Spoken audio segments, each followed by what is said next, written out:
Weekly protests are continuing across southeast Michigan, even as temperatures drop below zero. Organizers say the focus is no longer on one-time demonstrations, but on sustained visible action that shows up week after week. The crowds include a mix of first-time participants and longtime organizers, all standing together in public spaces to maintain pressure and visibility. Stories like Kendra's are becoming more common at these weekly protests. I have a dear friend in Minneapolis, and just hearing through her kind of firsthand their experiences, and I think just motivated me to do something, because I always thought, I'm not sure how much standing out here is going to make a difference, and I think seeing them gather and make a big difference motivated me, and I could not be more opposed to what's happening at every level and how human beings are being treated. New faces often arrive after seeing sustained demonstrations elsewhere, or after realizing that showing up consistently can have an impact. Watching Nazi-era politics crawl back out of the woodwork reminded people that fascism doesn't goose step anymore. It files paperwork, yells law and order, and hopes everyone's too tired to notice. For the people planning these actions, the shift from hesitation to participation is not accidental. It is the result of deliberate organizing strategy. We decided 2 weeks ago we need to do this every week. After the murders in Minneapolis, we're not doing enough. Corky's approach reflects a broader shift in organizing since 2020, away from large episodic demonstrations and towards sustained local presence.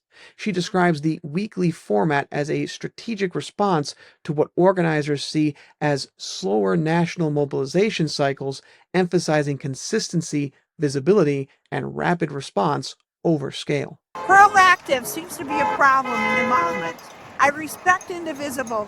I'm going to get real here. My problem with indivisible national is it was created in Trump 1.0, and now we're in Trump 6.0. We need rapid response constantly. We can't every 4 months, every 3 months. We need to have presence. We need to have visibility every chance we get. Yep. So Saturday morning seems like a good day for enough people to be able to participate. Good visibility. I watched one of the organizers of Minneapolis on the No Kings National call the other night, and she said, this is how it starts. Showing up with signs. You just have to organize. You just have to get out there. And she said, more people. See, it's just, my frustration is people are waiting for instructions, marching orders from the national organizations. It's we the people time. If you think you can organize something, do it. Don't be afraid. Even if it's just you standing out there, it matters. Because it's energy. We are promoting, we're not afraid. When you let the negative energy win, you don't stand a chance of succeeding. We are not giving up. People were looking on Mobilize, like, where do we show up? But we had already established we're going to do this every week. So these people here, they're our regulars. It's my fabulous thing, and if we have to do rapid response, I have no doubt in my mind, this is going to be the initial core that's right there on the front lines. Her stated positions, including calls to abolish ICE, are part of that organizing framework, but the structure itself is focused on maintaining pressure through repeated public action rather than single events. The pedo-in-chief trained a movement to chase headlines, not responsibility. So when organizing shows up every week, the bluff gets called and the noise dies. The protests are scheduled weekly, held at the same locations and within the same time windows each week. It's best to prioritize visibility over marching, choosing fixed sites where participants can be seen by passing traffic and pedestrians. Despite sub-zero temperatures and winter conditions, turnout has continued, with protesters returning week after week. The decision to return week after week is also tied to where these protests take place. Location matters as much as timing. especially when the goal is visibility beyond audiences that are already politically engaged.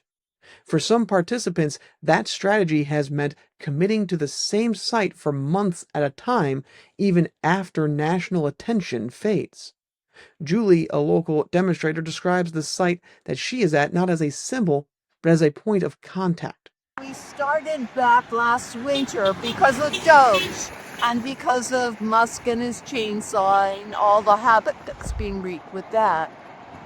We continued in this spot even when he fell out of the headlines because the effects are still happening. Doge still exists. And we did find that the Tesla had a big impact on his personal business. So it's been an effective protest for that. Now, he has never really gone away. He's had in the headlines so long. Except actually now he's coming back headlines because France is going after him. But, you know, he's continuing to be a major influencer by running the way he runs X. And, how shall I say? Well, for the disinformation that he allows to be spread on us. And he's got his finger in other pots as well. So we don't get mad at the Tesla customers who are coming in. A lot of them are in sympathy with us. You know, they bought their electric vehicle before they knew. By returning to the same location week after week, organizers say the goal is to reach people who may not already be engaged, extending visibility beyond traditional protest spaces. That emphasis, they say, is persistence rather than headlines, maintaining a consistent presence even when attention shifts elsewhere. Continued at this location because it does seem to get kind of a cross-section of people. In Ann Arbor, you know, 85% of the people in Ann Arbor are registered Democrats. They are opposing the regimes. But this is just enough farther outside of Ann Arbor that bring a protest to people that aren't necessarily already on board. Yeah? And we feel like people need to see that there are a lot of us that are still caring, that care so much that we're willing to stand out here when it's sub-zero wind chills.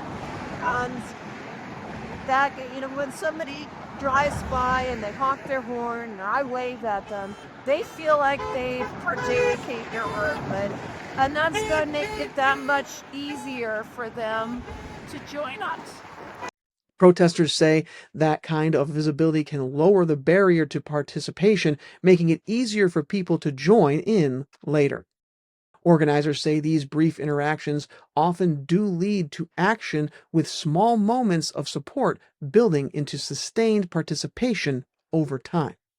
What they describe instead are patterns they observe over time: repeated visibility, familiar faces, and a steady public presence. That belief that consistency itself has value is shaping how these protests continue and what participants expect them to accomplish. These weekly protests reflect a broader shift towards sustained local organizing rather than isolated events.